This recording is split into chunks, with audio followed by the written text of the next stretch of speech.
Hello everyone, welcome to the second video. मैं उम्मीद करती हूँ आप सभी ने पार्ट 1 ज़रूर देखा होगा, जिसमें मैंने बहुत सारे इंपॉर्टेंट टॉपिक्स आप सभी को बताए थे। अब आपके एग्ज़ाम में बहुत ही कम टाइम है और लास्ट टाइम पे मैं आपको वो सारी चीज़ें बता रही हूँ जो बहुत ज़्यादा इंपॉर्टेंट हैं। तो चलिए शुरू करते हैं। तो ये है पार्ट 2। इसके अंदर मैं आपको बताऊँगी और दूसरे जो बचे हुए हमारे रिमेनिंग चैप्टर्स रहते हैं उनके टॉपिक्स। तो अब हमने उस दिन ये देख लिया था कि हम ईजी एंड मीडियम को कवर करेंगे, तो जिसमें हमारे रिमेनिंग जो चैप्टर्स रह रहे हैं उसके हमें टॉपिक्स देखने हैं। इसमें स्टैटिस्टिक आप देखेंगे, जिसके अंदर हम टाइप 1, टाइप 2, टाइप 3 या टाइप 4 करके आपके पेपर में क्वेश्चन हमें देखने को मिलता है। टाइप 1 में आप देखेंगे कि मिसिंग फ्रीक्वेंसी से क्वेश्चन आता है। इसके अलावा सेंट्रल टेंडेंसी से क्वेश्चन आता है, जिसमें मीन, मीडियन, मोड निकालना होता है। आपको डायरेक्ट फॉर्मूला निकाल कर आप अकॉर्डिंग यूज़ करेंगे, जो भी आपको डेटा दिया उसके अकॉर्डिंग। फिर 3 मीडियन इज इक्वल टू में मोड प्लस 2 मीन। ये कई बार ऐसे भी दे देते हैं कि आपको रॉन्ग दे देंगे ऑप्शन और उसमें आपको सही ऑप्शन ढूंढना होगा। फिर less than and more than का ना जो टेबल आता है बनाने के लिए, उसको आपको नॉर्मल टेबल में कन्वर्ट करना होता है। तो ये तो मैंने आपको स्टैटिस्टिक्स के टाइप बता दिए। तो चलिए देख लेते हैं अब इसके कुछ क्वेश्चंस।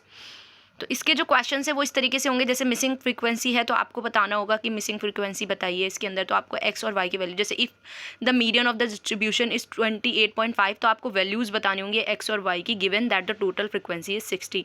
तो आपको एक टेबल दे देंगे। इसके अलावा मोड 15 है, मीडियन 30 है, आप मीन 30 है, मीडियन निकालिए। इसके अलावा लीनियर इक्वेशन में शॉर्ट टाइप्स आ जाएंगे, जिसमें आप अभी ये जो लीनियर इक्वेशन वाला चैप्टर है उसके लिए बता रही हूँ। लीनियर इक्वेशन वाले चैप्टर के लिए स्टैटिस्टिक डन हो गया। लीनियर इक्वेशन वाला जो चैप्टर है इसके अंदर आप देखेंगे टाइप 1 आपका कंसिस्टेंट, इनकंसिस्टेंट, जिसमें से ये पूछते हैं कि बताइए इंटरसेक्टिंग लाइन है, पैरेलल लाइंस हैं या फिर ओवरलैपिंग लाइंस है। फिर इसके अलावा बोट एंड स्ट्रीम, फिर उसके अलावा fixed and variable changes and age and fraction based problems आती हैं। तो ये आपको करके ही जाने आते हैं इसमें से क्वेश्चंस, ठीक है। तो चलिए अब इसके क्वेश्चंस देख लेते हैं। जैसे बोट एंड स्ट्रीम में आपको बोट एंड स्ट्रीम तो आपको पता ही है, इसमें बोट एंड स्ट्रीम्स की वैल्यूज़ निकालने के लिए आपको दे देंगे। इसके अलावा फिक्स्ड एंड वेरिएबल चार्ज और एज एंड फ्रैक्शन बेस्ड, जैसे कि 5 साल पहले इतनी एज थी अब इतनी हो गई। न्यूमरेटर एंड डिनोमिनेटर का क्वेश्चन आता है कि उसमें इतना ऐड कर दिया, डिनोमिनेटर में इतना ऐड कर दिया, फ्रैक्शन ये बन गई, इस अकॉर्डिंग क्वेश्चन आते हैं। तो ये वाले टाइप्स आपको देख के जाने। लीनियर इक्वेशन में आपको ये भी देखना है कि जैसे मैंने अभी बोला था अपस्ट्रीम एंड डाउनस्ट्रीम, इस तरीके का क्वेश्चन आ जाएगा। जैसे 30 kilometre upstream and 44 kilometre downstream in 10 hours, find the speed of the boat in still water. तो ऐसे ही टाइप्स के क्वेश्चन आते हैं, आप इनको एक बार ज़रूर देखिएगा, इनका मेथड किस तरीके से ये सॉल्व होते हैं। के की वैल्यू निकालनी होगी, ऐसे वाले क्वेश्चंस आ जाते हैं। फिर इसमें नेचर ऑफ रूट, अब हम देख रहे हैं quadratic equation. Linear equation done हो चुका है, अब देखेंगे क्वाड्रेटिक इक्वेशन, जिसके अंदर टाइप 1, टाइप 2, टाइप 3। सबसे पहले नेचर ऑफ रूट्स आपको अच्छे से आ जाना चाहिए, कब डिस्टिंक्ट होगा कब रियल होगा, ये बहुत अच्छे से आना चाहिए, ठीक है। फिर ट्रेन एंड स्पीड में स्पीड वाले क्वेश्चंस देख लीजिएगा, जो भी डिस्टेंस बेस्ड प्रॉब्लम्स आती हैं। फिर क्वाड्रेटिक फार्मूला, जिसमें आपको ये जो फार्मूला दिया हुआ है ना क्वाड्रेटिक फार्मूला, इसको याद रखिएगा, ये बहुत इंपॉर्टेंट है। Questions nature of root and quadratic formula तो बहुत ज़्यादा इंपॉर्टेंट है। फिर नेचर ऑफ रूट्स में जैसे मैंने आपको क्वेश्चन बोला था वैल्यू ऑफ के बताइए, अगर इसके 2 इक्वल रूट्स हैं, इस तरीके से आ जाएगा। तो इक्वल रूट्स हैं तो आपको पता होना चाहिए, फिर वैल्यू आप तभी निकाल पाएंगे, ठीक है।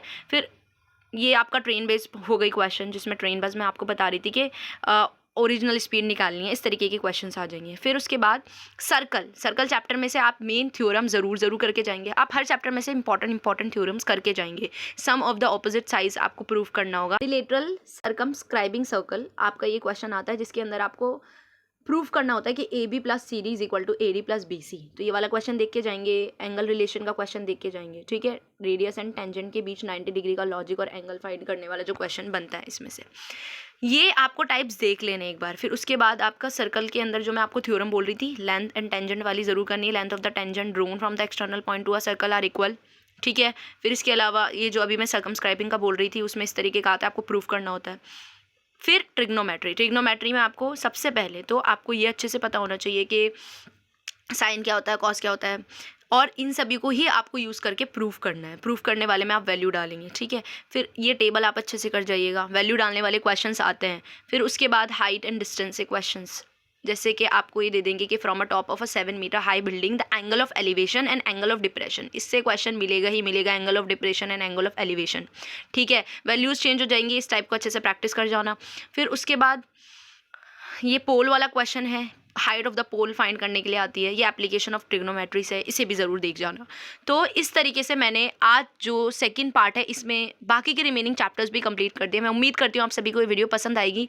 मेरा मकसद बस इस वीडियो को बहुत ज़्यादा क्रिस्प रखना है, क्योंकि आप सभी के पास अभी टाइम बहुत कम है, एक एक मिनट बहुत ज़्यादा इंपॉर्टेंट है। तो मैं चाहती हूँ कि एक बार आपको पता चल जाए कि कौन कौन से टॉपिक आपको लास्ट मोमेंट पे करने हैं, रिवीजन टाइम पे करने हैं। और जिन बच्चों को डर लग रहा है कि भाई पास नहीं होना, पास कैसे होंगे, उनके लिए तो ये मस्ट टू डू है, ज़रूर करके जाइएगा। इवन आप अच्छा स्कोर कर लेंगे अगर आप अच्छे से चीज़ों को, पैटर्न को और कॉन्सेप्ट को समझ जाते हैं। Do like, share and subscribe the video अगर आपको कंटेंट अच्छा लगा है, एंड कमेंट में बताइए अगर आपको कुछ और ऐसा ही अच्छा कंटेंट चाहिए।